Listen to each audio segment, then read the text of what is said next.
All right, let's start today's lecture. So for the part one, on Tuesday we talked about legacy codes, just a quick overview, quick review on what we talked about. To begin with, we talked about two different strategies to deal with legacy codes.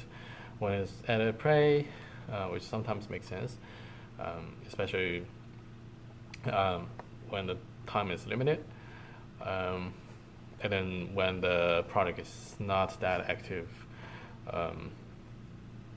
And then the safe way, or the other way, is test and cover, and then modify. And then we talk about the first step would always be setting up an exploring environment so that you can safely play around with the existing code base. And then in my opinion, that's the bare minimum, even you were to do edit and pray, unless it's really difficult to set up something like that, and then unless it's like in an hour you need to fix that. Otherwise, it's always better to at least have a environment to let you explore. Then the second step would be to gather information to understand what's the current behavior this application is designed for.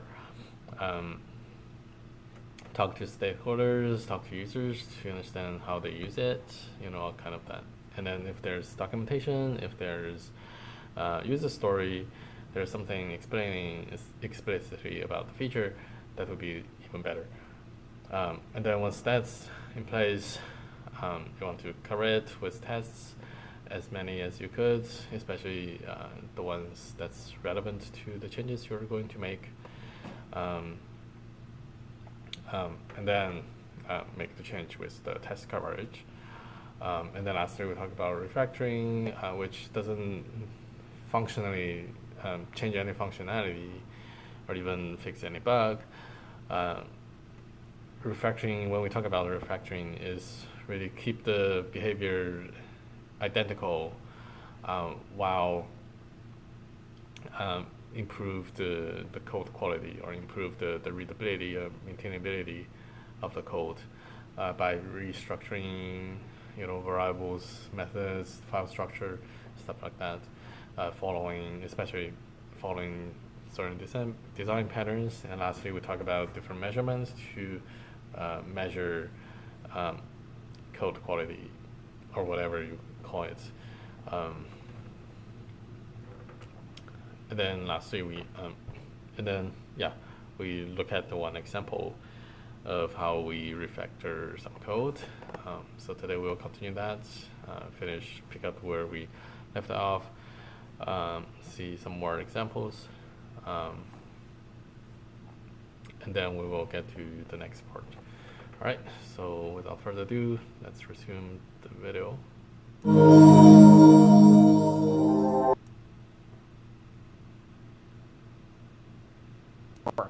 Right? Because your tests, especially if they're unit tests, may make assumptions about the implementation, and you're about to change the implementation by refactoring. As soon as you do that, you go back and adjust the tests so that they match reality of what your new code does, and now you're in a stable place again.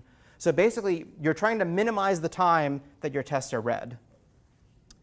And the example that I'm going to show is based on, does anybody remember this product?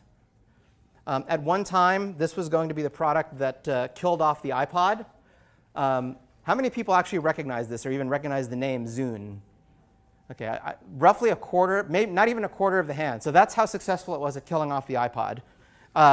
However, it turns out, and this is a real story, that as packaged, the Zune had a problem that if you booted it up on December 31st, 2008, which was shortly after the product was released, it would brick as it booted up. And after a fair amount of investigation, Microsoft posted the solution on the Zune website, which was wait until the morning of January 1st, 2009 and reboot it. And that would fix it. So the question is, what is it that made that happen? And the code that I'm going to show now, we're going to walk through a refactoring of that buggy code. Do not worry about taking notes on it, because all of the code is available on GitHub, and every intermediate step that I'm doing is part of the GitHub repo with annotations. So I'd rather sort of make sure people understand what the process is. Here is a transliteration of the code that caused this real-life problem in the Microsoft Zune. The problem was ultimately traced to a piece of code that at boot time is supposed to figure out what today's date is. And the way it did that is that it would, taking January 1st, 1980 as being day 0, there was an internal clock chip that told you how many days have elapsed since that day. So the idea was start from that number and figure out what today's date is based on that. And in particular, this is a transliteration of the original code, which I believe was posted in Java. All I did was translate it to Ruby. So it contains the same bug that the real code contained and that caused it to freeze. And to demonstrate that bug, we have these RSpec tests. OK, so let's deconstruct what is my test case trying to do. Question? Is there a question? I can help. No? Question? Clarification? You guys need clarification on something? OK, I guess not. So here's a set of tests that you can imagine if you were putting together some simple unit tests for this function. Basically, I'm saying, OK, I'm going to have a list of pairs where in each pair, the first number is number of days that have elapsed since January 1st, 1980. And the second number in the pair is what year is it now, given that. So if 365 days have elapsed since January 1st, 1980, that means today is December 31st, 1980. If 900 days have elapsed, then it's sometime in 1982. If 366 days have elapsed, then it should be the first day of 1981, and so on. Right? So all I'm doing is for each pair of numbers, I'm just saying if I call the convert function with the first number, what I should get back is the second number. Easy enough. Right? So suppose I run that. Sorry, let me get rid of this silly window here.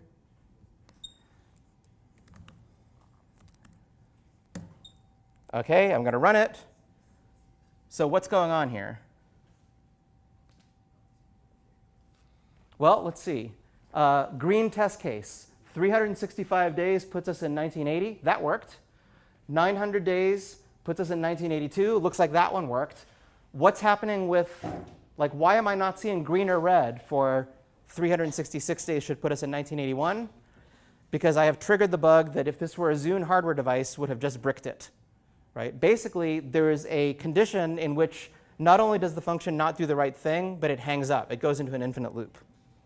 So let's take a look at some refactorings that you might do to make this work a little bit better. If you were sort of taking a test-centric point of view, this function mixes up a lot of stuff. There's a lot of problems here. First of all, there's quite a bit of complexity. Right? Just look at how much indentation there is. There's a while loop. And inside the while loop, there's an if. And inside the if, there's also another if. So by the time your brain gets to else, just remembering where you are in the flow is already pretty complicated. This is something that would show up as both a cyclomatic complexity issue, because there's a lot of paths through the code. Guys, if you're going to talk, I'd really rather you don't do it in here, because it's actually extremely distracting to try to talk over you. Thank you so much. Great. Where was I? So just the number of levels of indentation suggests that it's actually pretty hard to keep track of where the code is. There's also a lot of magic constants scattered in here. Although, if you know something about years and leap years, it might occur to you that 365 and 366 and the modulo 4 and modulo 400 calculations might have something to do with figuring out leap years. Because if the goal is to compute what year is it now based on how many days it's been since January 1st, 1980, you have to account for the fact that some of the years during that interval might be leap years, right? So that's basically what this function is trying to do. It's trying to sort of peel off a year at a time until the remaining number of days gets below 366. At that point, that's the year that you're in. Right? So that's basically what the function is trying to do, but it's trying to do it in a way that almost but not quite works. And the first refactoring you can do So here's one simple refactoring. There we go.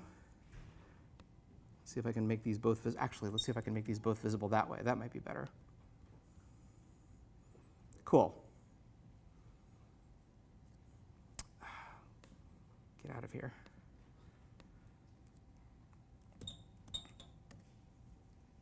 OK, so what's the first refactoring that I did?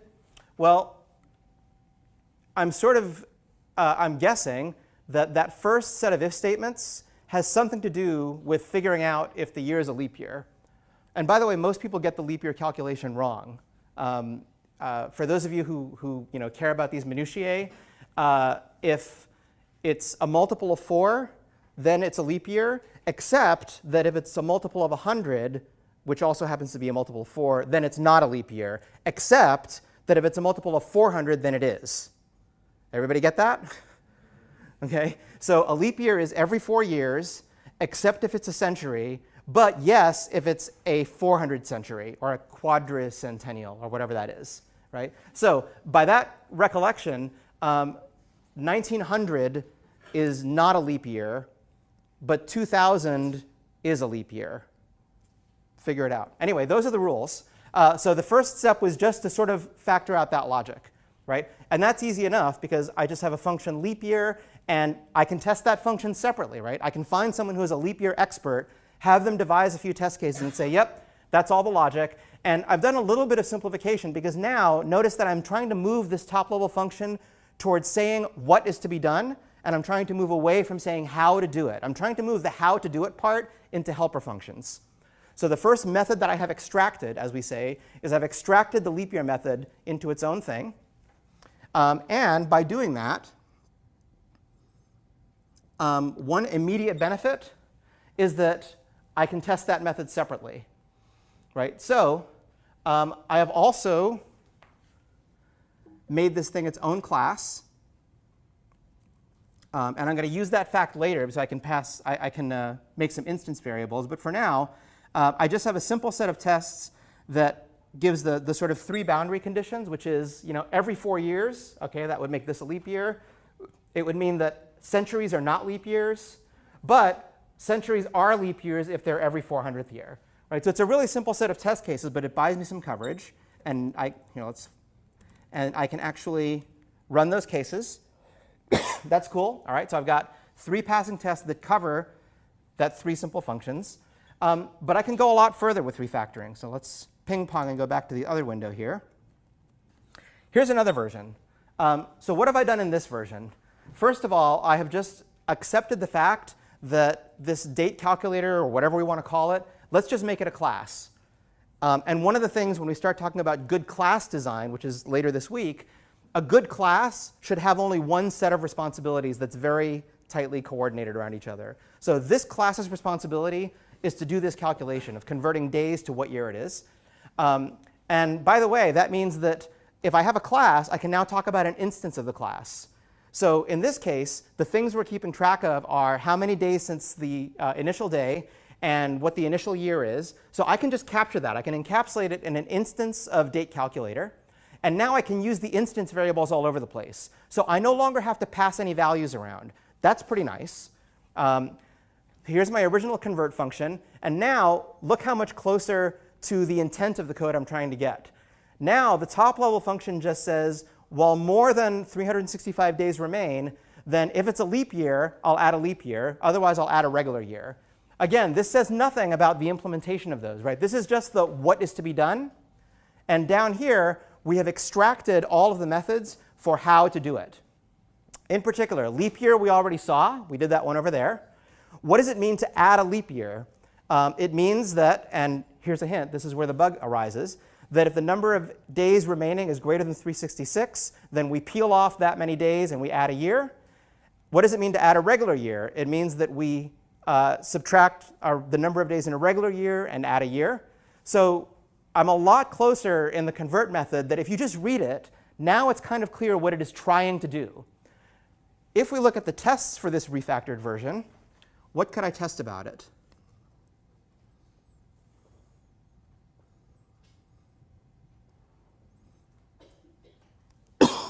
Excuse me.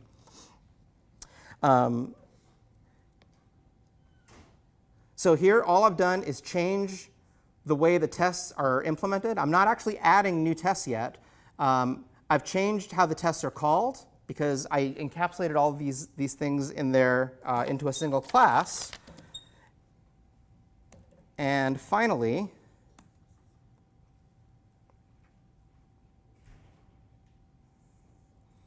if I now add, here's where I've added the tests. Here we go. OK. So here's where I'm adding some tests to test these newly extracted methods. Right? I have add leap year, add regular year. Because those are now separate methods, I can test them separately. And in particular, I can now isolate the cases where, for example, if there's not enough days left in a, so if the number of days remaining is less than a year, then I can say, I'm going to start with the year 2008. There's less than a year's worth of days left. Therefore, if I call add leap year, nothing should happen to the year. See how the test is written? One more time. Because I've encapsulated the date calculator into its own class, and I can specify what the year 0 is, the year corresponding to day number 0, I'm going to say that that year is 2008. I'm going to say that it's been 225 days since 2008. So if I try to call the add leap year method, nothing should happen to the count of years, because there aren't enough days remaining to make up a year that I can peel off. And you can apply a similar argument to the other tests, which is if there is greater than a year of days left, so 400 is clearly more than a year, in that case, if I call add leap year, and knowing that 2008 is in fact a leap year, then I would expect that the year actually would change. And then finally, the boundary case, which is that if there's exactly a year of days left and it happens to be a leap year, so 2008 was a leap year has 366 days. So yes, in this case, if I call add leap year in this example, then it actually should increase the year by 1, because that was a leap year. Fair?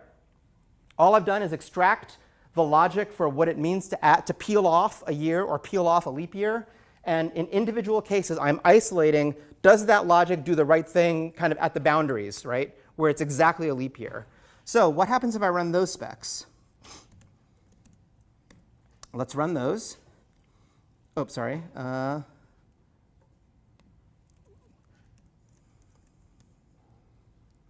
OK. So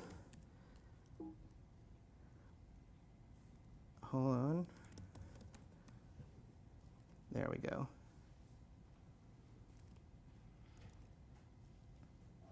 So the version of the refactoring I did actually obscures what the original bug was. Let me find here's the version that we started from.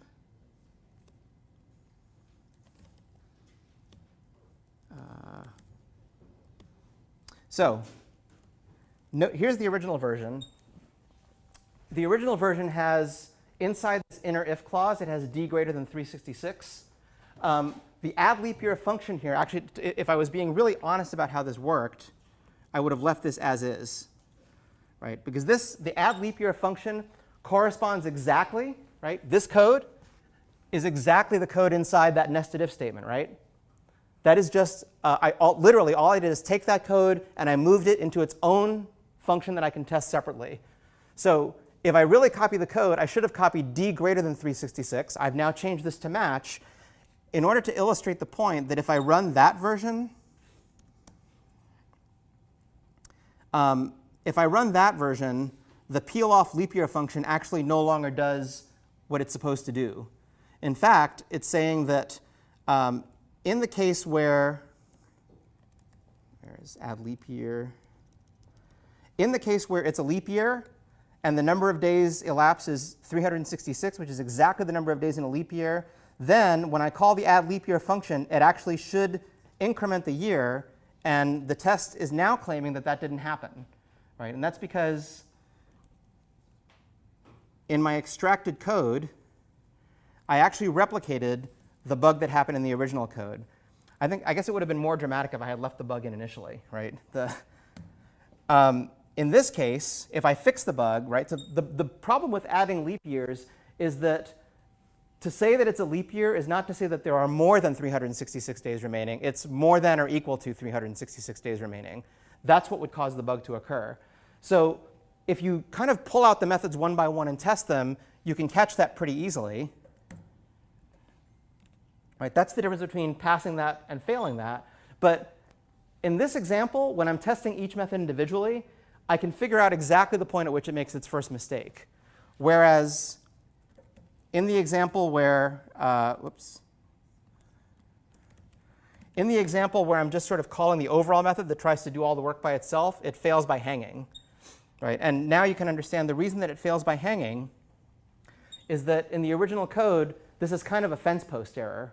Right? There's a boundary condition where it's going to get caught in this loop forever, because once it gets to d being exactly equal to 366, then this inner if statement will never execute, but d will never get decreased again.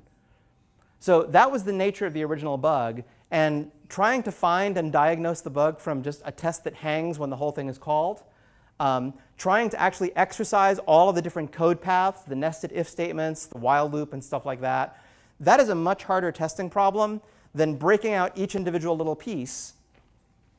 Right? So what are the benefits that you get from breaking out the individual little pieces? First of all, the top-level function now tells a story. Right? The top-level function makes clear exactly what's going on. While there's more than 365 days, either peel off a year or peel off a leap year, depending on whether a leap year is true. That's it. The implementation of every one of those steps has now been pulled out into these so-called extracted methods. The extracted methods are short. They're easier to understand. Possibly most important, they are individually testable. So now, when the code makes a mistake, it's much easier to isolate where that mistake was made. Right? That's the nature of refactoring, is exactly to do this. By the way, if you look at the total number of lines of code, not counting the test, but just the refactored code, it actually got longer. Right? So here I have, depending on how you count, there's line 1, and here's the end. That's line 36. So it's more than a screen full of code, whereas here it's, 20 lines of code. So part of the moral of the story is that it's not just that less code is good in terms of accomplishing the overall function. However, what is the size of code that a human being has to comprehend at one time and for which you can write tests? That actually matters a lot. So the total amount of code on the right is more than double the total code on the left. However, each individual piece of code on the right can be understood almost in isolation. And by the way, if you wanted to test the top-level convert function, you don't have to understand how the interior functions work. Right? You could stub them out if you wanted to test that it was doing the right thing. So you improve test coverage because now you can test the methods individually. You improve comprehensibility because each individual helper function is small. It does exactly one thing. It is quite clear from looking at each function what that one thing is. But you increase the total amount of code. Right? So it's possibly counterintuitive that sometimes adding more code can make things more clear. What did we do in this case? We extracted the leap year method, or the leap year test into its own method. Then we simplified those nested ifs. Right? The top-level function no longer has nested if statements because the nesting got pulled out into helper methods.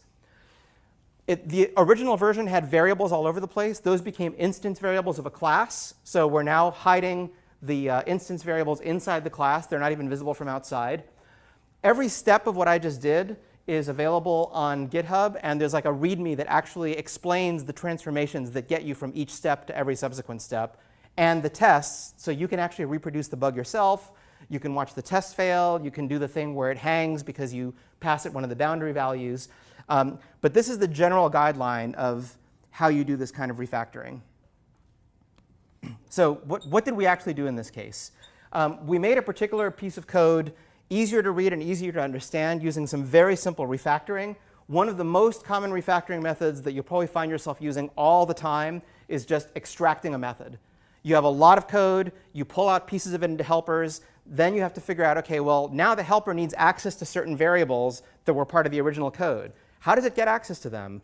Maybe you have to pass it, or maybe those can become instance variables of a class, and then they don't have to be passed back and forth.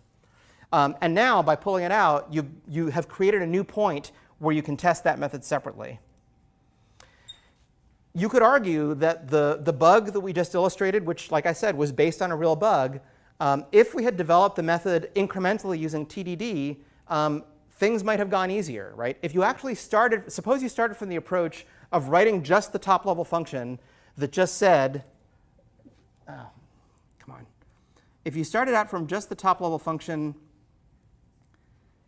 that said this, if this was the first thing you wrote, this is kind of a framing that serves as a blueprint for you as the developer to figure out what you need to do. In fact, I would almost think of it as like your first attempt at writing a method should almost be like pseudocode. It could even just be like comments saying, do this, do this, do this. And there shouldn't be more than 2 or 3 lines of do this, do this, do this, because each one of those lines is probably going to turn into a call to a helper method that does the real work. So the top-level method is really just about orchestrating everything, right? It's about orchestrating the work of the various little helper methods. So my argument is that if you develop things in that order and you test as you go, you may find it easier to avoid these kinds of obscure problems that manifest as, OK, I've got a function that's got 3 deep nested ifs, and sometimes it does the wrong thing. How do I test that? And how do I figure out where in the function things are going sideways? Well, if you pull out the pieces into separate functions and test those, that usually gives you a very good clue. Also, if you go to the GitHub repo and follow the README instructions to replicate what I just did, it will tell you how at each step of that transformation you can compute, using the floggem, the ABC score and the cyclomatic complexity scores. And you can see that both of those scores go down as the refactoring progresses. So by the time we get to the end, we've got a bunch of little methods, each of which has a very low ABC score, low cyclomatic complexity, whereas in the initial version, you have a single big method with a quite high ABC score and very high cyclomatic complexity. All right, so that's the other example of refactoring and fixing bugs in legacy code. We'll watch another video which sums up everything for this module, and I will leave some comments. Oh, and by the way, so although we see the example how to fix that time, date related stuff, in real day-to-day work, honestly, I would just use a library, and thankfully nowadays pretty much all languages have a good library to handle like date and time. So use the library, let the library take care of leap year, whatever. And the other thing usually happens is like in US, there's daylight saving time, which offsets time by an hour. So that's also something, if you just handle yourself, it can be tricky and can potentially cause bug. And then if you're working something that's supposed to be working globally, then there might be some country using some interesting, timing system that you don't even understand, or you don't even know, or you are not even aware of. In those cases, it almost always better just use the library to handle all that. And then usually these libraries understand different timing system, all these interesting things like leap year, daylight saving, and other stuff. So yeah, anyway, next video we will sum up our discussion on legacy code and refactoring.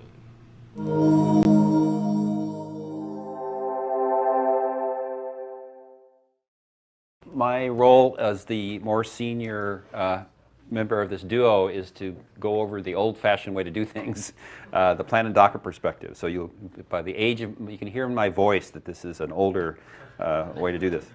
So this is about maintenance. Maintenance is what the general title is of dealing with legacy code.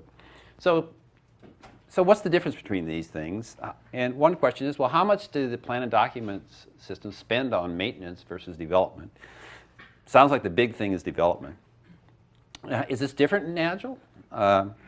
And Agile developers maintain code. You remember when we talked about testing that the plan and document had separate quality assurance testers. So what happens when you get to maintenance? And plan and document has the word document in it. So maintenance documentation look like? Okay, so let's try and answer some of these questions.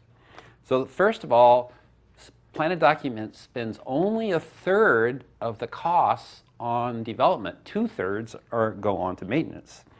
And that's why you get to use, if you pay $100,000 for software, you have to pay $10,000 a year for maintenance. That's a pretty typical number. So they get to charge you to keep the thing working 10% per year, and people don't complain about that. It's a highly profitable industry.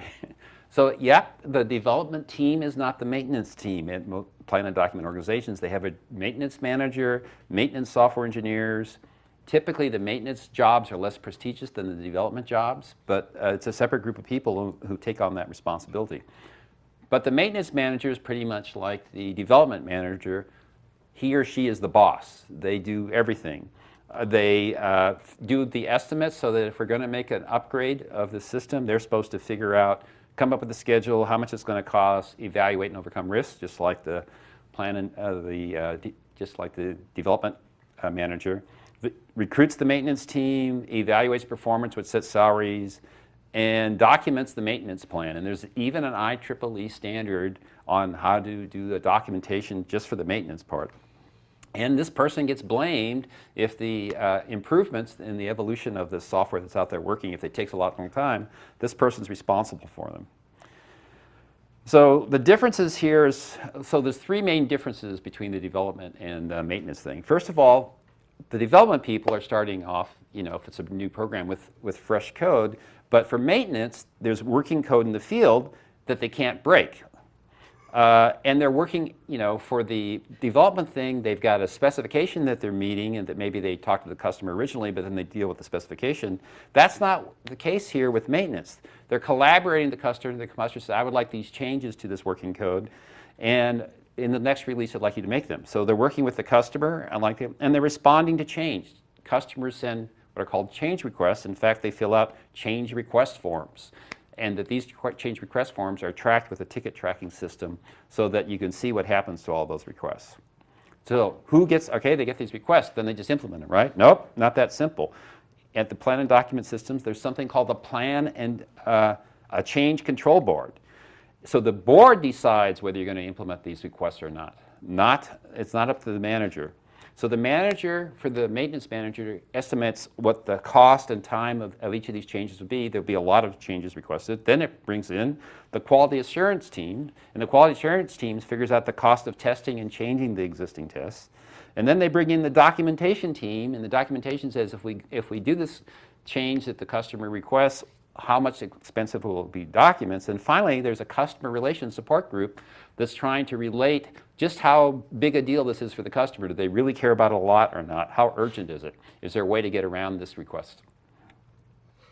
Now, what can happen is, well, that's kind of if you're asking new features and you can wait, but often there are urgent events, emergencies. And emergencies might be the thing crashes all the time, or there's passed a new law and you have to change it, or you found out there's a security hole and you're losing customer data and you have to fix it. Or the operating system or library gets upgraded. Or your arch rival has just brought out this cool new feature that everybody wants and they're abandoning your software for that. So you have this emergency change request that you can't ignore. So they just jump in and fix the code, just what you're not supposed to do, right? Jump in and fix the main branch. And then the idea is after the emergency is over, you're supposed to go back and fix it up. But what can happen in software, depending on how it's built, you can have emergencies all the time. So you don't have a chance to catch up. So then what you'd hope to do is say, hey, look, we've had all these emergencies, the code's getting out of whack from the documentation. Please let us refactor this code so it's maintainable, but it's not up to you. It's up to the change control board. And the change control board say, well, gee, that's going to be a lot of money. I don't know if we want to spend it doing that. So what can happen is the code can, over time, evolve into something that's pretty hard. And so to do, and especially if you don't get a chance to refactor like Armando talked about earlier. So ideally, refactoring continuously, but maybe because of the emergencies, you don't get a chance to do that. So there is a notion of called re-engineering versus replace. So Armando said you almost never throw the code away. There's an argument for re-engineering, and there's some tools to help you do that. So, if, like, for example, you could change the database schema, that should work. Hopefully that would work without breaking a lot of things. You could, your documentation is out of date. You could look at the code, and there are tools to do reverse engineering from the code to figure out what the code is doing to improve the documentation. We've seen the code analysis tools that use code smells to point at bad sections of code, so you just fix that part. And there's even programming language tools. If you're in an antiquated language and you need to upgrade to a modern one, there's things that'll try and automate you do that. So what's the difference between kind of refactoring and re-engineering? This idea is that there's a bunch of tools that will help you make dramatic changes to it.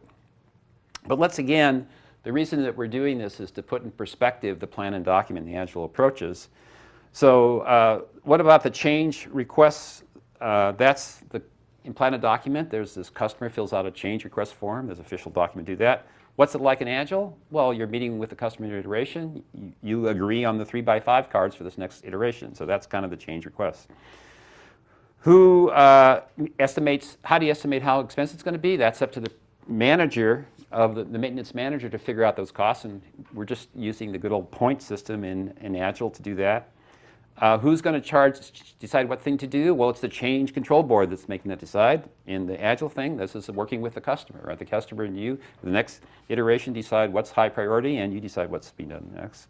And who does this, right? There's a maintenance manager. There's not one of those in the Agile or in the Scrum model. There are these separate engineers and quality assurance teams and customer support. That's just the development team over there.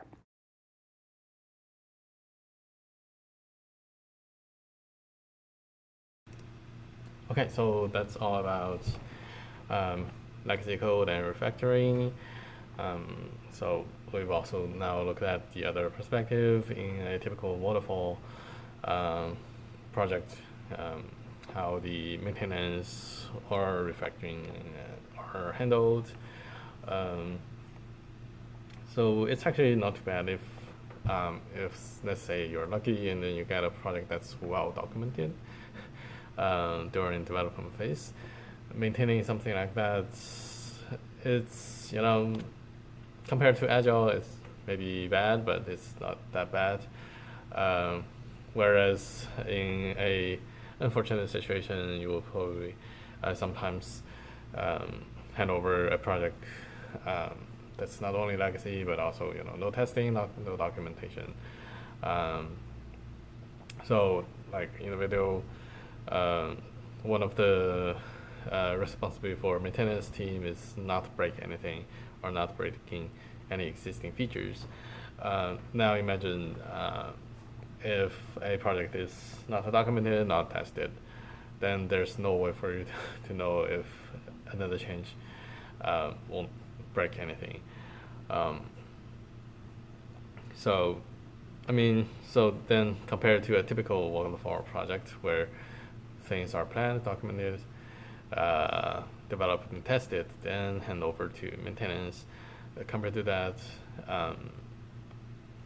it's actually not too bad if you still have maintenance, have documentations and testing.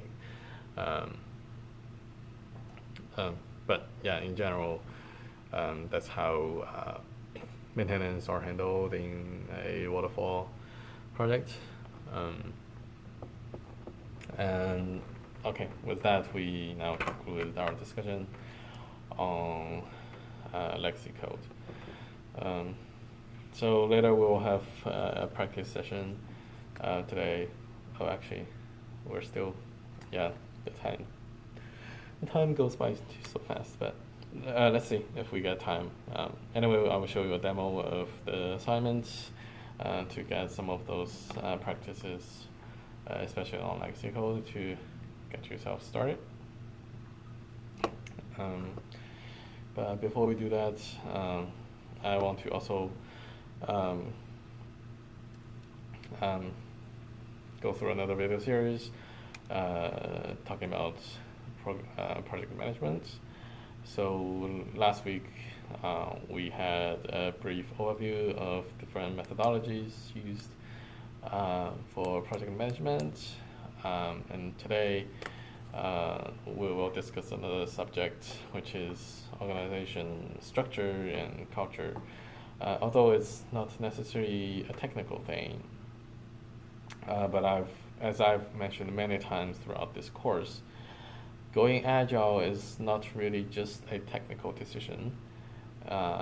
It's actually something related to the company culture or the ministry culture. So in order to go agile, not only the tech team need to be on board with that procedure, but the entire organization, or at least the project, need to be on board with agile methodology. And then depending how organization is structured, it also affects the processes. So during this video series, we will going to talk about organization structure and culture, and how that will affect the project lifecycle. Okay. So the content is taken from the same Coursera course, which is named Foundations of Project Management. Feel free to Google and find that course. And there are additional materials in there, but we will just use the videos.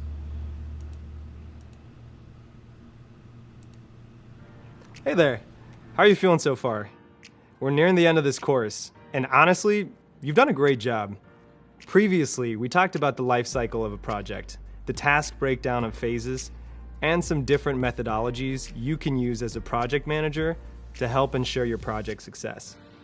You also heard from my colleagues about some of the ways we manage projects at Google. Here, you'll learn about organizational structure and culture, and how they impact the way you set up and execute your project. I'll describe some common types of structures that you're likely to encounter during your project management career. You'll also learn about change management, which refers to the way you present the final project to the organization and get them to accept and implement your project outcome. These are important elements to ensure that your project is adopted and lives on. Are you ready? Let's get into these concepts.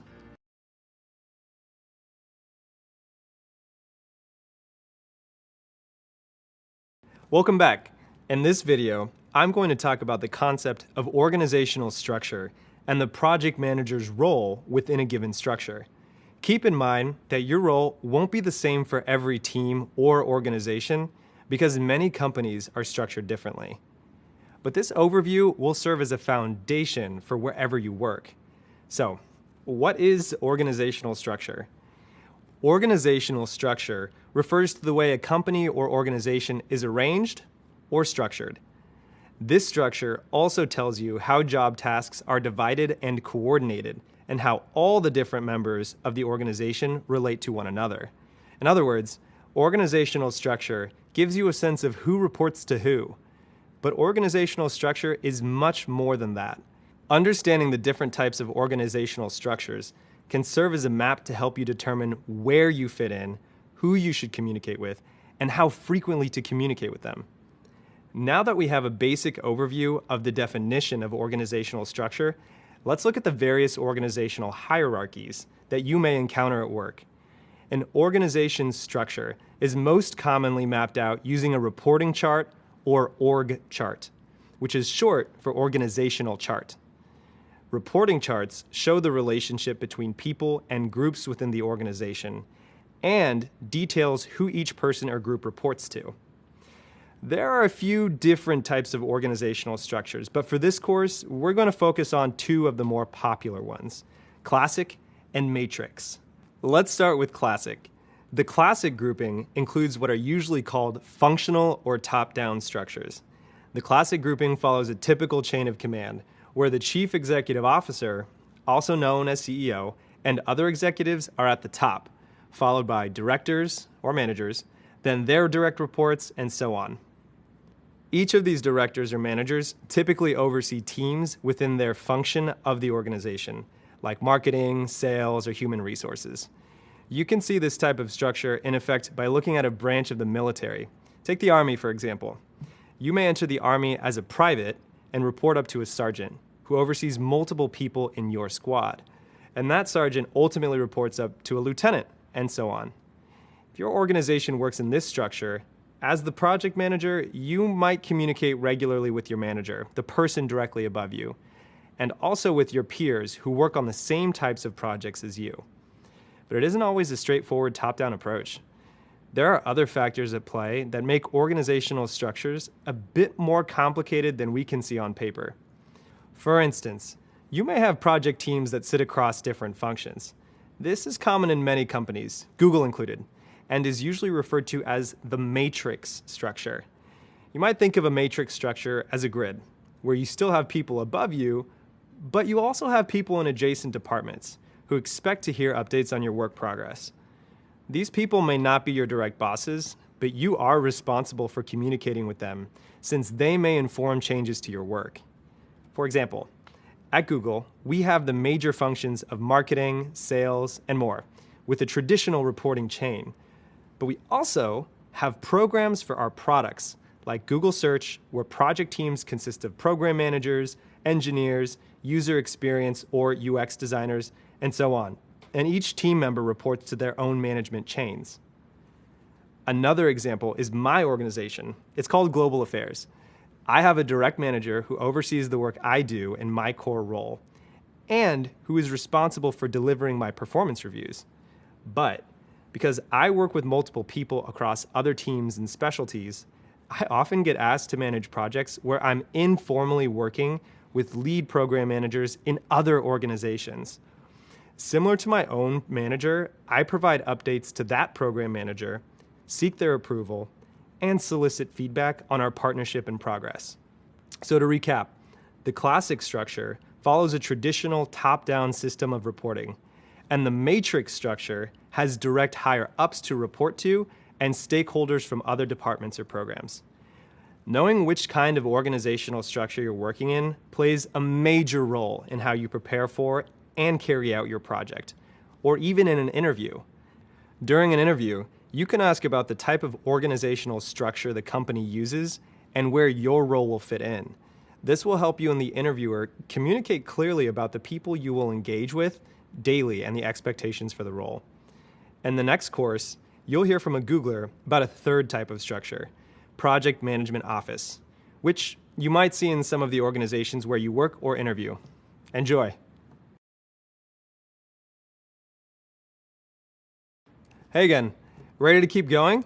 The previous videos explained that knowing what kind of organizational structure you're working in plays a major role in how you prepare for and carry out your project.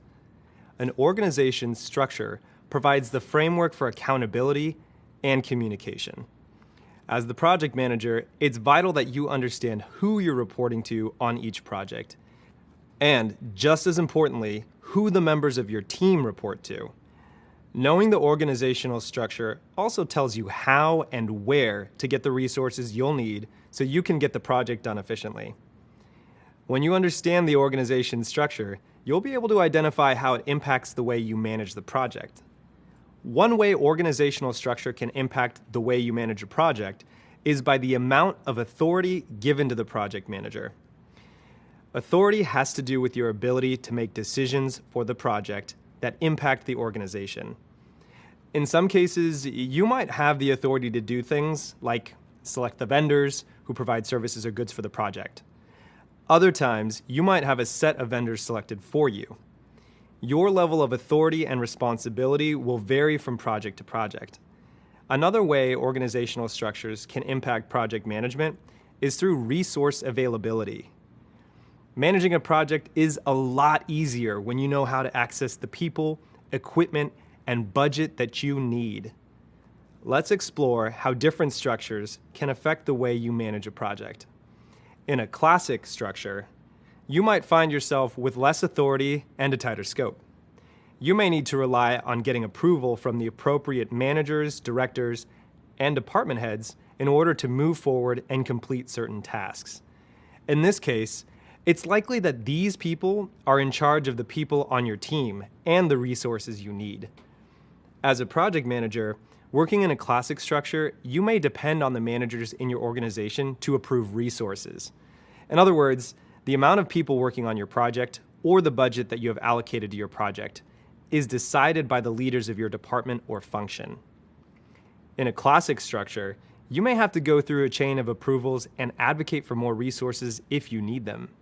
For example, if you need a budget increase, you would report this to your manager. Then your manager might escalate this up to their management chain to get approval.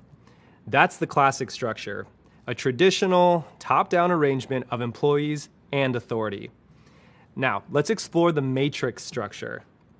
The main difference with a matrix structure is that employees often have 2 or more managers or leaders they'll need to work with and update.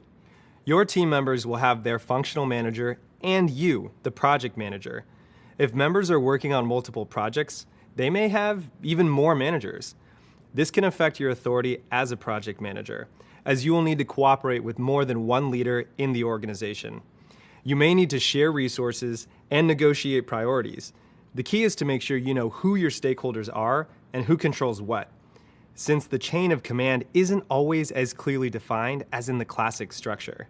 Because there isn't always a clear chain of command in a matrix structure, you need to make sure you have identified and communicated with anyone you might need to report to and get approval from well before the project begins.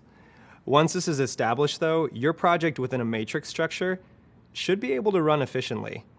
Matrix structures emphasize a strong project focus from the team and the organization, so you as the project manager generally have more autonomy to make decisions and gather resources as needed. As I hope you've noticed, the way an organization is structured can have a big impact on the planning and execution of your project. Understanding all of this will help you run and manage a project much more efficiently. Next, I'll tell you about organizational culture, another factor that impacts how you manage your project. Catch you in a bit. Right, quick comments on that structure. So,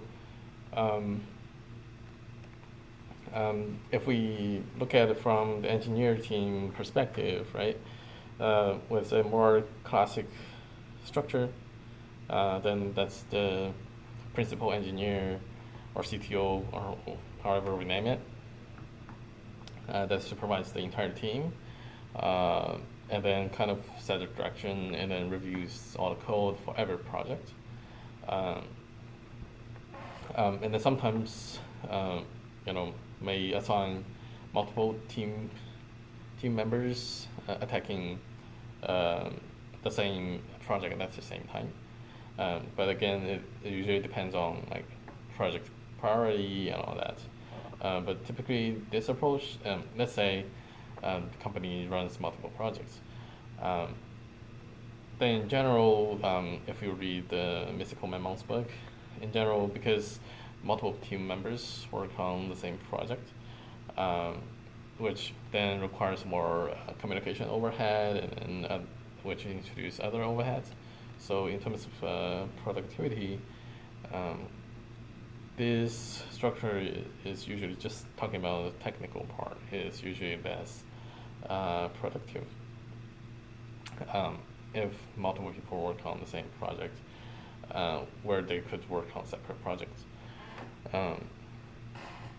Although typically I think engineers would love that approach because it's just more fun. Even to me, I think it's more fun to work with people at the same time together on a project that that also empowers discussions and all kinds of ideas. But just in terms of productivity, sometimes this approach struggles.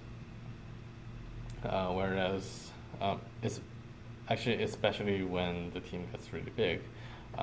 Next week, we will talk about Agile team, which kind of relates to what we're talking now about company structure. So when the team gets big enough, although personally I don't have experience with a big team, but I kind of can imagine even with a small team, there's already overhead compared to just a one-man team.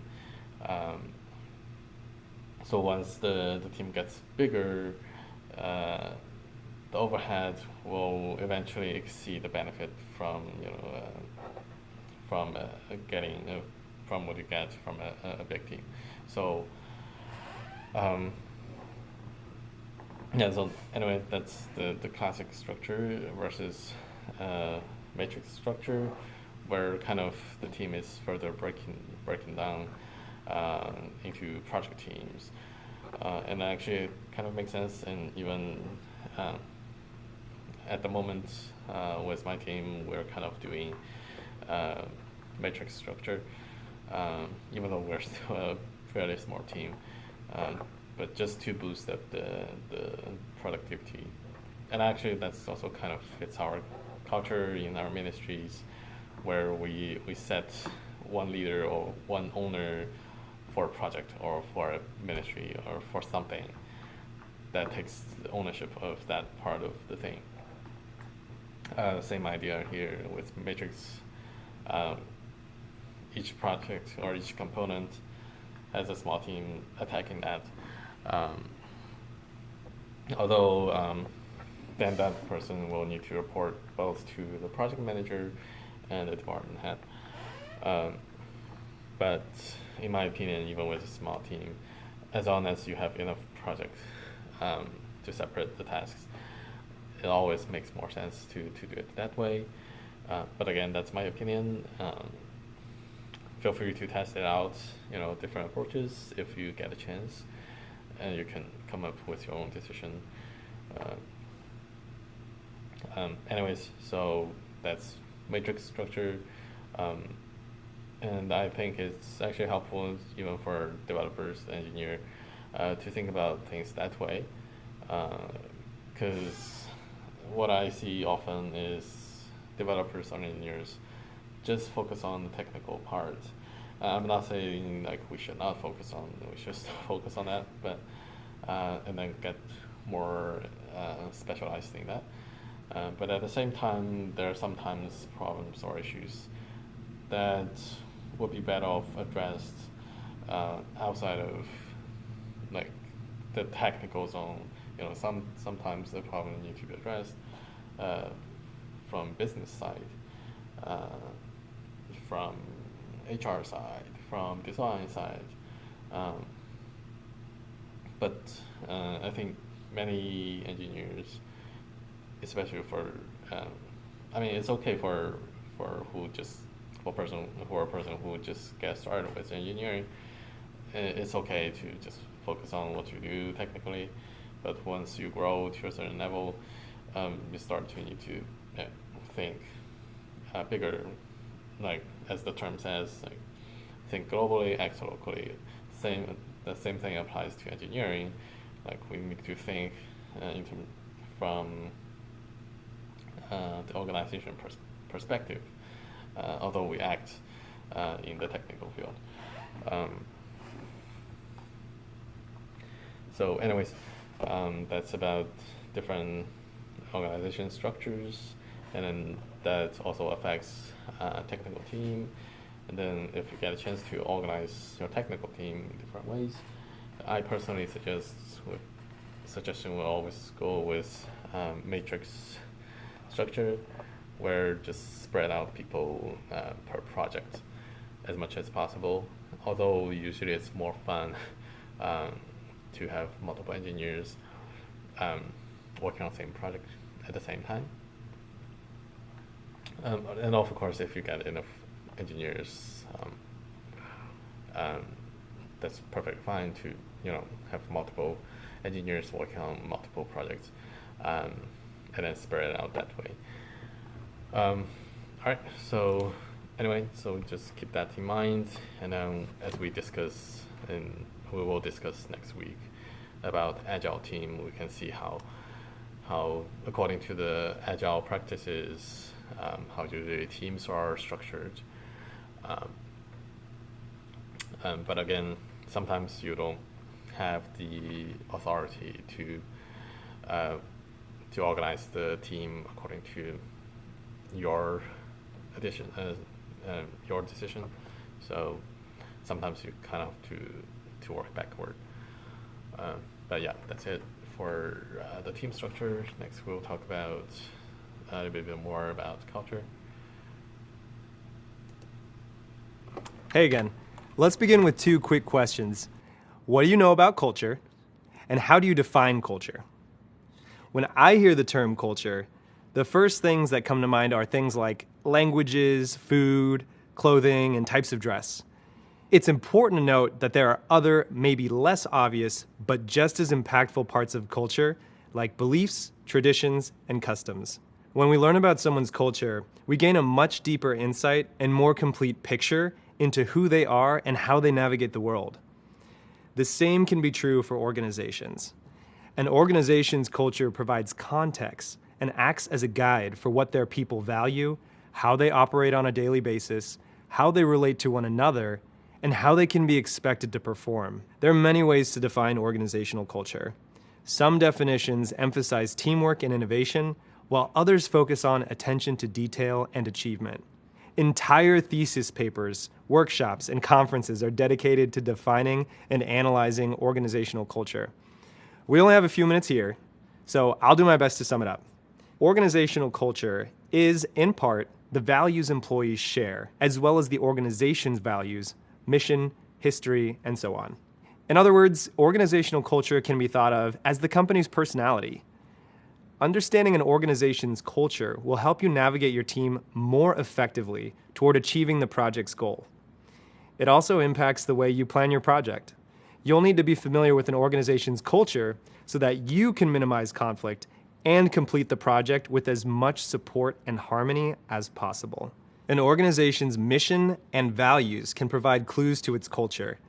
If you can demonstrate how the project supports the company's mission or how the project aligns with the company's values, you'll have more support from executives and stakeholders to get the approvals and resources you need. Pay attention to what leaders in the organization value when conducting business. Does the management team care about speed over perfection? How do people within the organization make decisions? Do they thoroughly examine every option for every decision? This will help inform which values are the most important to them and how you can approach your decision making. If you're ever stuck in your project and need guidance about making a certain decision or are unsure how to communicate with someone in the organization, reviewing the mission and values may help direct you toward the right way to handle that situation. Here's an example. If the company values stability and user feedback, it might encourage expanding the project timeline to allow for testing and then making decisions based on those testing results. If the company values innovation and revenue growth, it might encourage a shorter timeline to get the product out faster and taking some risks to try out new ideas. As a project manager, when you understand the different types of values and what to prioritize, you'll have an idea of how you can better prepare for conversations within the organization. Ideally, you'll want to have a good sense of an organization's culture before you start the first phase of your project. If you are interviewing for a project management position, asking about the culture is a great way to get more information about the company. It also shows the interviewer that you're knowledgeable about the impact culture can have on a project. To help you gain a better sense of an organization's culture, consider the following questions. How do people prefer to communicate? Is it primarily through scheduled meetings, via email, over the phone? How are decisions made? Majority vote or top-down approvals? What kinds of rituals are in place when someone new comes to the office? Are they taken out to lunch, given a tour of the building, or introduced to the staff? How are projects typically run? Do they prefer classic? Do they prefer matrix or some other style of project management? And finally, what kinds of practices, behaviors, and values are reflected by the people in the organization? Is overtime or weekend work an expectation? Are there company-sanctioned social events? Finding out what the company values will tell you a lot about the culture and how to handle communication, manage expectations, and identify potential conflicts as you work through your project. Once you begin working on a project, here are some ways to navigate company culture that will help you get the most out of your team and ensure that your project is supported. As I just discussed, make sure to ask questions. As you observe the culture, try asking your peers what they think is going well and what they would change. Your peers may have the same opinion as you, and if not, you may learn something new you didn't learn in the interview process. Either way, you'll be in a better place to assess risk, adjust your current project, or be more prepared for projects in the future. It's also a good idea to make observations. It's important to understand how things work and what people like and respect about the company's culture. When working in different geographies, it's also important to be aware of established customs like bowing, shaking hands, or wearing head coverings. This will help you gain understanding and form respectful relationships. Lastly, it's important to understand your impact. Be aware of your role as a change agent. A change agent is someone who helps the organization transform by focusing on improving organizational effectiveness and development. You and your project will most likely affect the organization in some way. Sometimes just the presence of a project manager creates changes in the office environment or employee dynamics. If your project requires major changes that the organization must adapt to, be mindful of how extreme those changes could be and seek feedback and approval early on. The company may not agree with certain kinds of changes that don't seem to fall in line with their mission, vision, or culture. It's important to recognize the limits or boundaries of changes to implement and understand what would be the most beneficial for the project and the company overall. As you can see, organizational culture has a strong influence over how decisions are made about the project. The way an organization is structured usually influences the type of culture that exists. So it's important to consider both structure and culture when planning and carrying out your project. Coming up, we'll talk about the way your project can create change in the workplace and how to get stakeholders and employees on board with implementing your project. Right, some words on culture. So the same thing also apply for technical project or technical team. Right, when you make technical decisions, culture plays a very important role. So just go back to, like, it's kind of a review of everything we talked about so far. When we talk about Agile, the primary goal for Agile compared to Waterfall is to be able to adapt to changes, right? But then if we compare it to, not Waterfall, meaning, no documentation, no planning. Of course, usually if there's no planning at all, then the project won't just be going anyways. But anyway, if we compare that to, if we take some of those things out, like planning, testing, documenting, or, pair programming, whatever, each component in the Agile practices or the Waterfall practice, every practice or every principle behind it, there's a reason. It values something over the other thing. That's why we do that, right? So for example, if we do pair programming, what's the trade-off? The trade-off could be, let's say, so one obvious thing is, at least for short term, by assigning 2 developers to attack one task, it's less productive, at least short term, right? Long term, we could argue, by gaining that knowledge and then creating some, redundancy. Now, at least two people in the team knows something, and that's helpful. Yes, in a way, yes, it's true. And long term, it's helpful. And then it also helps. There are other benefits like knowledge transfer, like a senior engineer, by pairing him or her with a junior, it helps the junior to learn faster. Yes, that's also another benefit. It benefits the team, and then it benefits the growth of each individual developer. But again, the obvious trade-off is it's less productive, at least short term. So then when it comes to making a decision, do we do pair programming or do we not? When do we do programming, when not? It's actually, ultimately, if we look at it, it's about priority, and it's about what the company or the organization or the ministry value the most, right? Then if the company or the ministry value more on delivering stuff faster or getting more stuff delivered, then it kind of makes sense to just don't do pair programming. Whereas if the company or organization value the team growth or some long-term maintainability, then it kind of makes sense to do pair programming. So that's actually how culture behind everything affects the decision making, especially like some of the practices in Agile. When we talk about product lifecycle, similar thing goes to other, like TDD we were talking about. Obviously, short term, by doing TDD, you have to write tests before you develop. Then of course it's gonna take longer to get that specific feature delivered. But then the trade-off is what you're getting from that is, again, long term it's more maintainable. Team-wise, it allows or it enables teamwork where someone else can now work on your code or work on some related code without breaking stuff.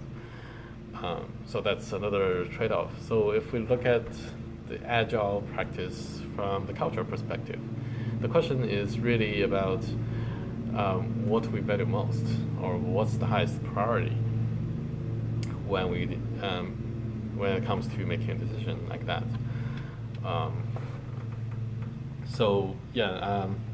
At the end of this course, we will actually just have a review of every single components of Agile, just everything we talked about so far, and then actually look at it from the most commonly accepted culture from our ministries. And then, for example, in my opinion, and then it's actually not just for just for IT or tech projects. It's the same for other projects, for purchases, property purchases, for other projects, construction projects that's going on. Often I see what we value most is deliverability, getting more stuff done and then delivered, and then get it into a presentable state. Even though it may mean, leaving some mess behind that later we need to address, or, it cause some other troubles that could be a headache. Nobody likes that, right? But just because of the priority, the culture, and then sometimes it's the belief, we kind of have to decide, even though we don't like the decision, we'll kind of have to do that in a certain way. Saying then, when we go back and look at IT project, that sort of makes sense, right? Sometimes it's just because of the priority or the culture. We just value more on getting stuff launched, getting sites delivered. We have to take shortcuts, stuff like that. And even though it may mean that leaving behind, risks of potential bugs or just known bugs left unfixed or messy code, sometimes we just have to do that. And again, even though we may not be happy with that, it's kind of the trade-off we have to take, and then it's the hard decision, but we kind of have to make it. But again, that's my opinion, and I personally think that's a sensible opinion. But again, it's something you could also think about that and then come up with your own opinion on that. There's another thing I want to mention, but I kind of forgot that. Okay, yeah, just if I remember it, then I'll mention it. Otherwise, so what I want to say is, even though we are in the tech world, day to day we work on technical stuff, but it's important to understand that how culture actually can influence the technical decisions and how we approach project. Okay. That's enough about culture. We will continue with the video. Welcome back. Let's talk about change management.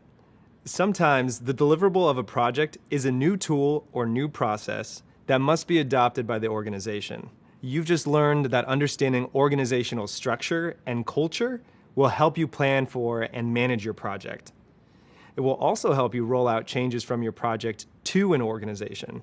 In project management, the process of delivering your completed project and getting people to adopt it is called change management. Understanding change management can ensure that a project is completed successfully and that the organization accepts and adopts the recommendations from the project. For example, if you were launching a new time tracking system for employees, the project wouldn't be successful if the employees didn't adopt the new system. When you understand change management and your role in the process, it can ensure a smooth rollout of changes and easier adoption. Adoption is often the first step to your project having the desired impact once it goes live. So let's get started. As a new project manager, you may not be responsible for planning all of the required change management for your project. But regardless, you can help the success of the project by understanding your role in the process and how your organization may react to that change. It's important to recognize that it's the people in an organization who are directly impacted by any changes in the workplace. Implementing a new project can mean changes to processes, budgets, schedules, and employee roles and responsibilities. Even aesthetic changes, like building a new wing, renovating the lobby, or switching to a new company logo, means employees will have to adjust to something new and different. Something as simple as adding a new logo can lead to a major headache for the employees who have to swap out all the old stationery and make sure everyone in the office is using the new logo correctly. When you consider the success of your project, it's important to keep in mind the changes that people will need to implement as a result. Thinking through these changes will set you up for success in getting your project accepted and adopted. There are many change management models and strategies, and a quick internet search will provide you with more explanations and examples than you will probably ever need. While we have additional readings on change management coming up, feel free to read on any articles on the topic from well-respected project management organizations to keep learning. Though there are lots of different models, they all share the same general concepts. Change management in project management is centered around 3 core concepts and best practices.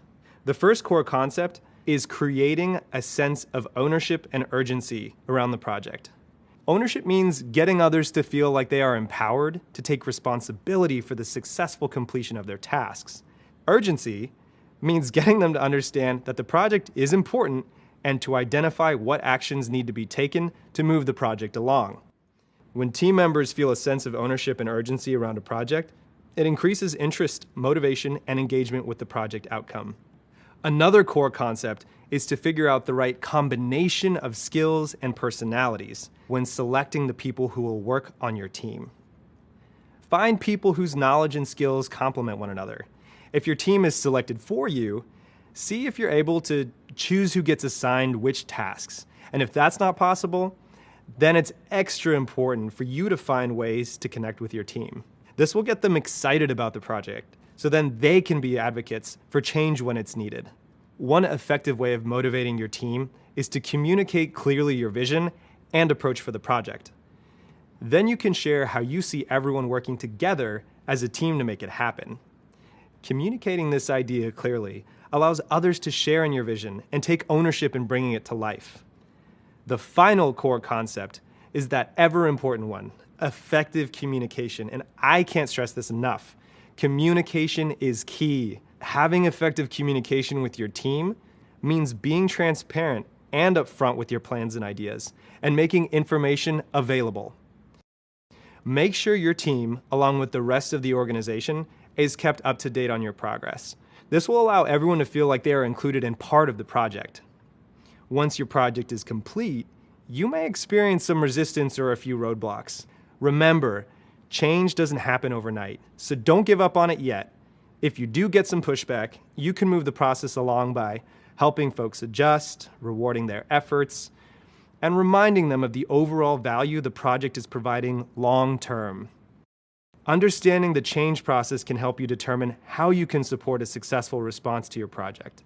For example, understanding the importance of communication will help you be mindful of clearly communicating project plans to your team, as well as communicating the expected impact of the project with the rest of the organization. Remember learning about Agile project management?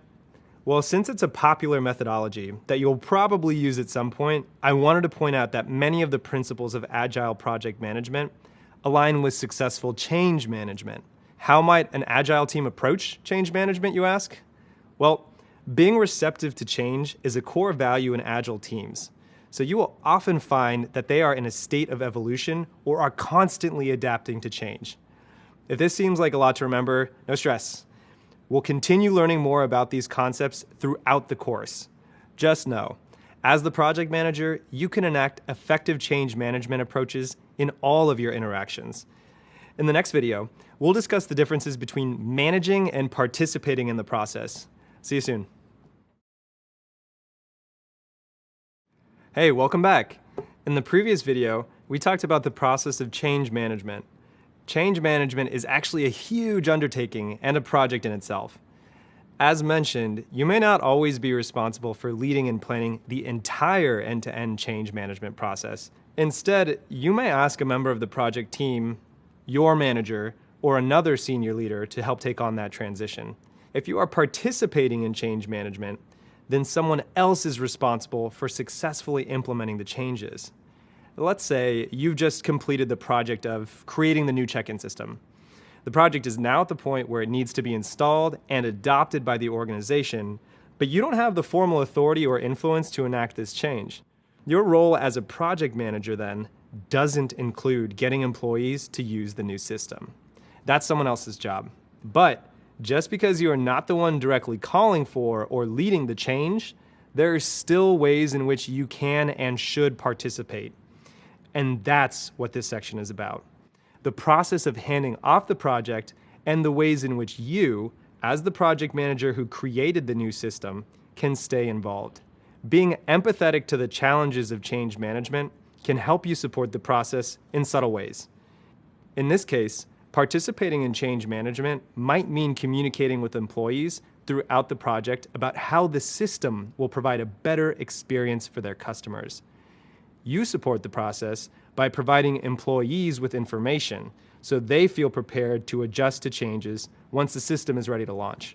Since participating in change management is such a big part of being a successful project manager, I want to take you through a few examples so you can see how this might play out in different types of organizations. You'll see how to combine your knowledge of organizational structure and culture to make decisions about planning for the change management process. Let's explore the same pharmacy check-in project in two different organizational structures and with different team cultures to understand how these ideas are applied. Say the pharmacy chain is a classic organizational structure and has an informal corporate culture. The final project requires a name change from the old check-in system called Speedy Care to the new system called Speedy Check-in. Getting this change implemented is an example of change management. As the project manager, you need to participate in the change management process by communicating the project needs through the appropriate channels. In this case, the Chief Executive Officer, or CEO, sends an email to the C-suite. Now, these are all the chief-level officers in an organization. The CEO lets them know that the name must be changed and to please inform their teams to implement the name change. Since this is a classic structure within a hierarchical organization, the budgets are managed separately, and the marketing department needs to request an extra $10,000 to change all of their printed posters for the stores. This request goes back up to the Chief Financial Officer, or CFO. There may be other cost adjustments and process changes that need to happen across the organization to ensure a successful system name change. In this instance, you may need to have multiple meetings with others to help them understand what is changing and why. Now suppose that the pharmacy chain is a matrix organization structure and has a formal corporate culture. What does change management look like in this scenario? Well, you might meet with representatives from marketing and technology to explain the overall budget impact for all the necessary changes. With the formal culture, you might write a document that describes all budget, timeline, and training impacted by the name change. Then you might circulate that document to get feedback and alignment from all the stakeholders and share that feedback with the CEO so they can understand the full scope of the name change. The feedback and alignment from the stakeholders will tell the CEO how the change management process went. Did everyone agree on the implications? Was the feedback positive or was there resistance? Then, when the CEO needs to communicate the name change to the entire organization, she may have someone on her team write up a formal memo that describes why the name change needs to happen and share out the memo to her staff and their teams. Keep in mind, these are just examples, and every organization's structure, team culture, and change management processes are going to be different. But understanding this framework can help you navigate how to effectively participate in and support change management. This understanding can allow you to ask yourself questions that will inform change management, such as how will the organization react to change? Which influencers can affect change? What are the best means of communication? What change management practices will lead to the successful implementation of my project, and so on. The answers to these questions will help you prepare for a variety of possible scenarios and craft solutions to effectively support the adoption of your project. They will also help you navigate possible challenges along the way and lead your project through a successful change management process. I know this is a lot, but you're doing a great job. We'll continue to talk about these concepts throughout the course. So no sweat if you're still processing all this new information. See you in a bit.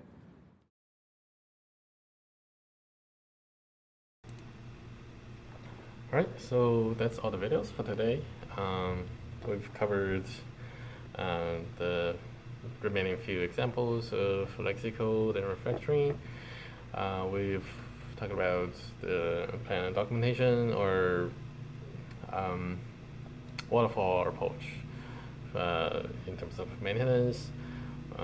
We've seen organization structure and culture and how it impacts the project lifecycle and the decision making. So yeah, that's pretty much for this week. And then with the time remaining, I will show a demo for setting up the hands-on assignments. So I've updated the Puppet course. You can find the assignments information here. So for this week, the hands-on is these two code base. So give me a second to get my terminal showing up. Yep. Get myself down there. Okay. So this would be the first part of the assignments. We've briefly went through it in last lecture. So today I'm just going to show how to set it up.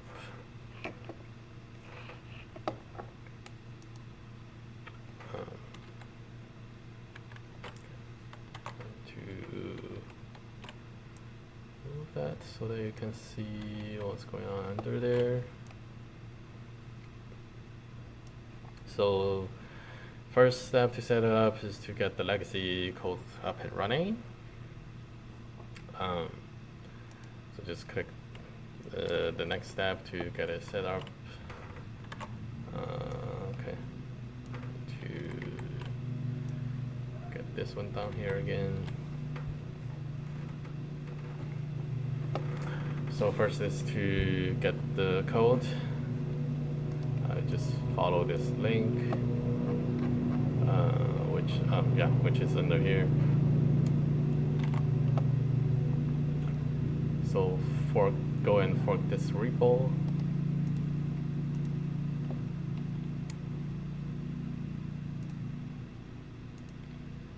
Fork it. So I've already got it here.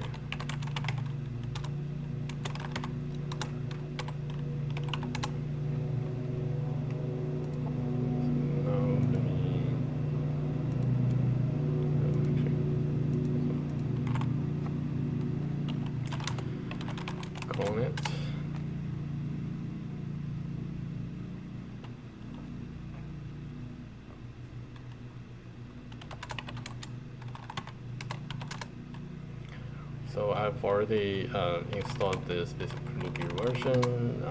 You may not, because it's a pretty legacy. So if you look at the time, it's like almost 10 years ago.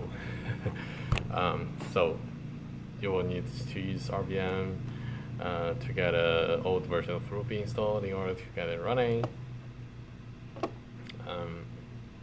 So when you cd into the project, if you haven't got the version installed, it should show you a warning saying that, hey, you need this version. So get that installed. And then let me open the text editor.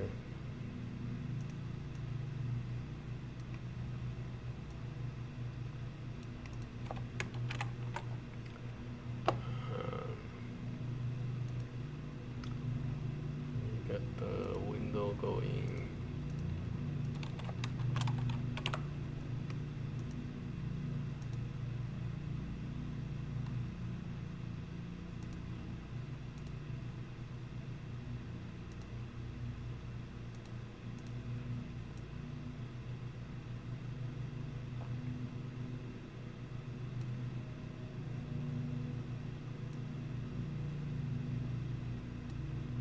Okay. So you would see the code base roughly like that. It's still a Rails project, so it's still, although it's a pretty old one, I think it's Rails 3 or 4. So when you work on that, and then when you look at look up documentations, Rails references, that kind of thing, you may need to refer to the older version of Ruby on Rails. But anyway, so that's the file structure. Let me hide the editor for now. Next step.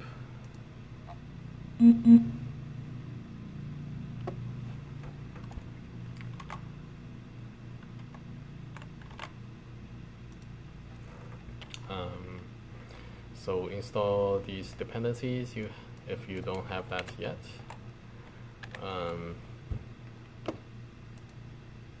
And then these should install just fine.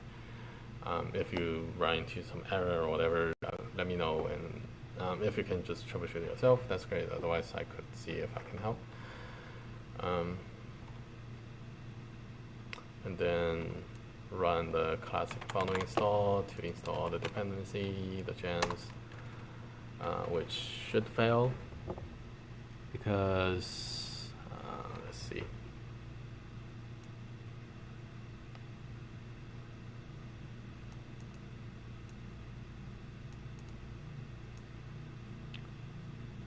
Because it's not allowed, only gems with, yeah. So the gem file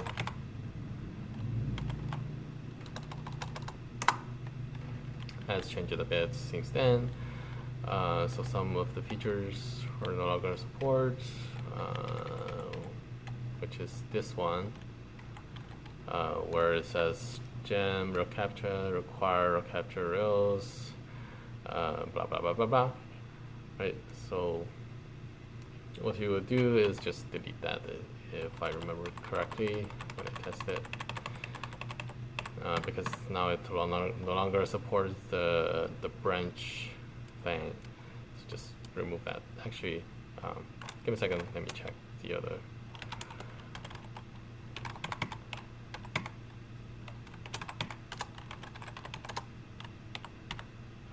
Yeah, delete that, and then in fact also change the require statement. So let me copy that. Oh, it's the same. Yeah, so then basically remove that branch argument. Save it, run again. I think it will fail again. There's some other thing need to be changed, but let's see. Oh, it actually worked. Okay. 1 second. Let me see if I'm missing anything.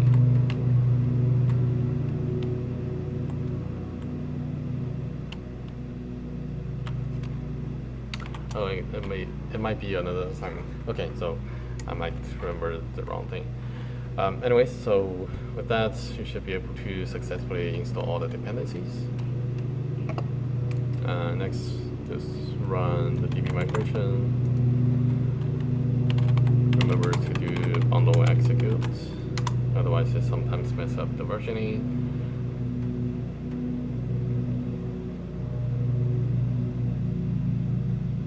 Alright, so the DB should be all set up. You can skip this deploy into Heroku. I think it will not work because it's a pretty legacy code base. But if you want, feel free to try, because when we talk about legacy code, it's all about getting some old piece of software working. So in real world scenario, sometimes you might actually need to do something like to deploy a very outdated software to a modern platform, where then you need to resolve all sorts of versioning and conflict issue. So if you want to challenge yourself, feel free to try this step, but otherwise I think it's a bit tricky to get it up and running. Alright, so then you would go to the next step, where is basically the description of the bug report.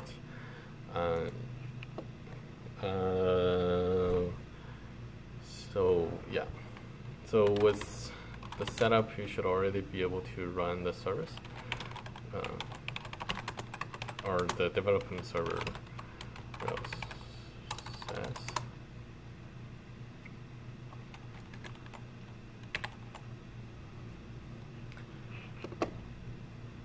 Yeah. So the dev site should be able to be up and running. You should be able to see that. And then in order to get to that bugged page, you'll go to admin, which asks you for login, and then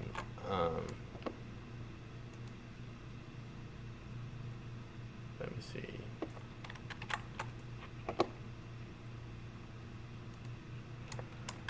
And then you will need to figure out the default username and password. And then that's actually something you typically need to figure out when you're dealing with legacy code. But for this time, I'll just show you how to get there. Actually, I'm a bit, I forgot that a bit, how I found the default password, but so I'll just show you how, just pretend that I don't remember anything, which I kind of don't remember anything at this point. I'll show you how the steps generally that's taken to figure out something like that. Then for Ruby on Rails, typically, so we're just running a fresh setup, meaning by default there should be no record in the database. So the first idea would be to check if there are any user records seeded in the database. The place you find it would be under DB folder, and then the seeds file. And here you could see all the seeded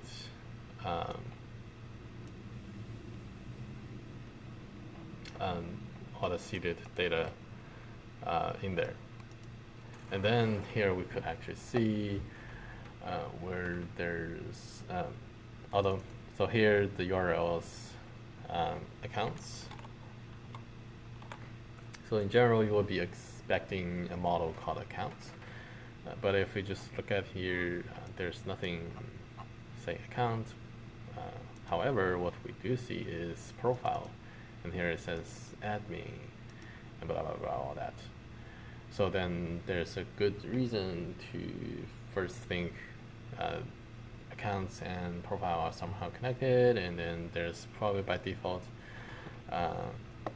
something related to admin, to log into admin, the admin dashboard. But still, now we need to see to take a look at the model and see if we can figure something out there, right? So go to apps, model, is there accounts? There's nothing that says accounts, but rather there's something called user. And then with user, there's actually a good reason to suspect that it's probably has something to do with the user model to find the login, right? Now then, the other thing you could do is actually go to the Rails console to see what's actually in there with the user model. So if we do user all and count, interestingly, there's already 4 user accounts created in the database. Then if you go through it, the first one is called admin. Then there's a hashed password, email address, and blah blah blah blah, all that. So that's probably the account we want to use to log in. Then the question is, how was that created? We are actually not sure, but we don't need to be sure at this point.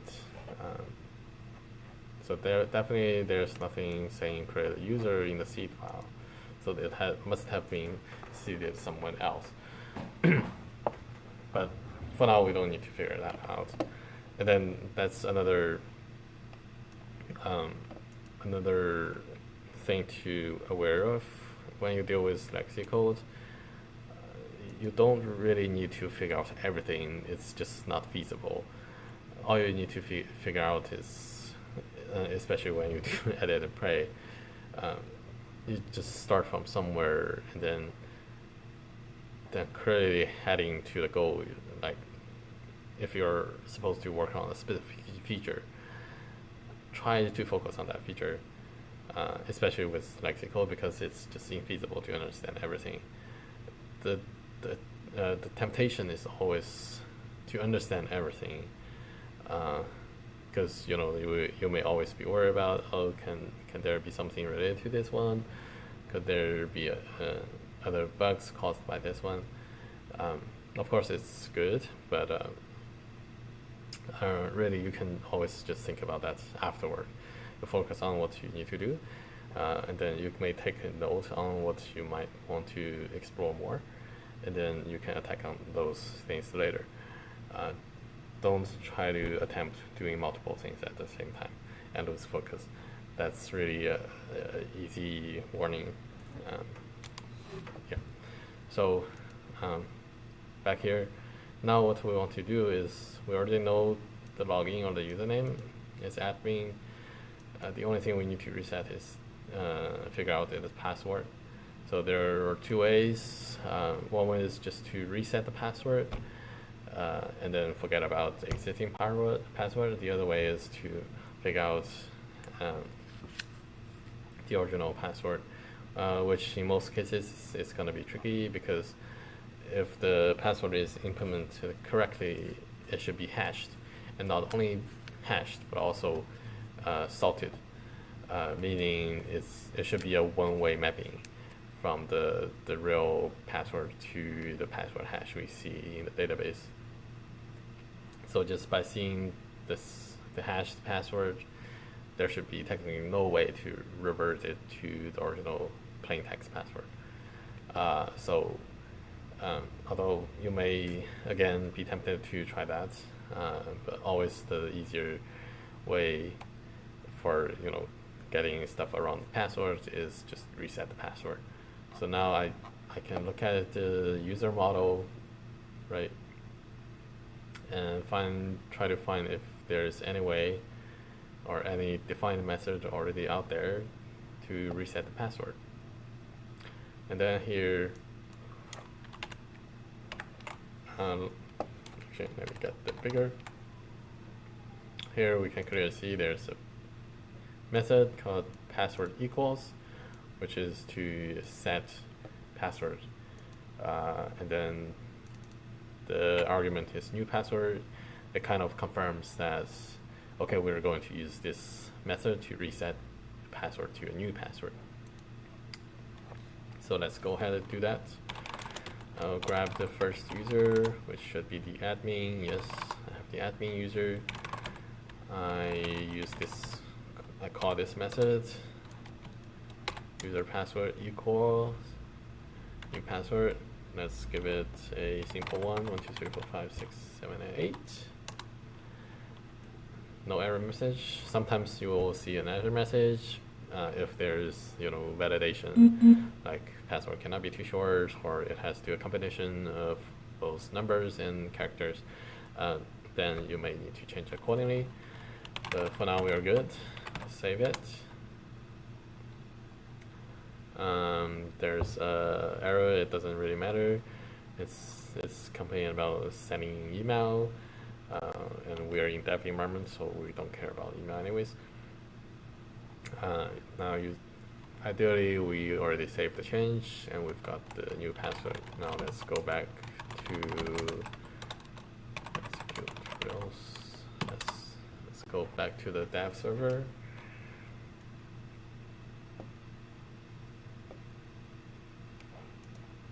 And let's try the new password, which is 1, 2, 3, 4, 5, 6, 7, 8. Login. Yep, we got in there. And then if you look at the bug report, it's about categories, so you could navigate to categories page where you will see an error. So that's the bug you're supposed to fix for this assignment. So I will leave everything else up to you to figure out how to fix the bug. And actually I should not tell you how to figure out the password part, because in real world when you deal with legacy code, it's really up to you to figure out how to get access to a certain part of application, how to reset password, how to, it will be up to you to spend time to explore the code base, to find which model is it, what are the database records, and how to reset it. But yeah, just kind of just make it a bit easier for you guys. So I just showed you how to reset the username. So that's the first part of the assignment. And the second part, it still has to do with that same typo application. All right, so basically after you fix that bug, you don't really need to do any additional setup. You just use the same repository, same code base, and then add this new feature. And then here's the description of the new feature. So the best way, the perfect way to do that is what we've talked about, test and cover and modify. Just write testing and get some coverage of the existing features that's related, or existing behavior that's related, and then do Agile, start from BDD, then TDD, meaning you write a cucumber scenario, then implement testings with cucumber, implement RSpec for unit tests, and then implement the actual feature. Okay, so that's for the second part of this assignment. Okay, so time goes by so fast. I was planning to have a practice session, but looks like we don't have time for that. Okay, then I guess I'll again end the lecture for today a little bit earlier. So yeah, that will be it for our discussion on legacy code. Next week we'll talk about Agile team and kind of following the thread where we've talked about already on organization structure, culture, when we talk about Agile team, we will see how it actually gets implemented in the team structure and how the team gets run and operated following the practices. Okay, so then that will be it for today. I'll see you next week. Bye-bye.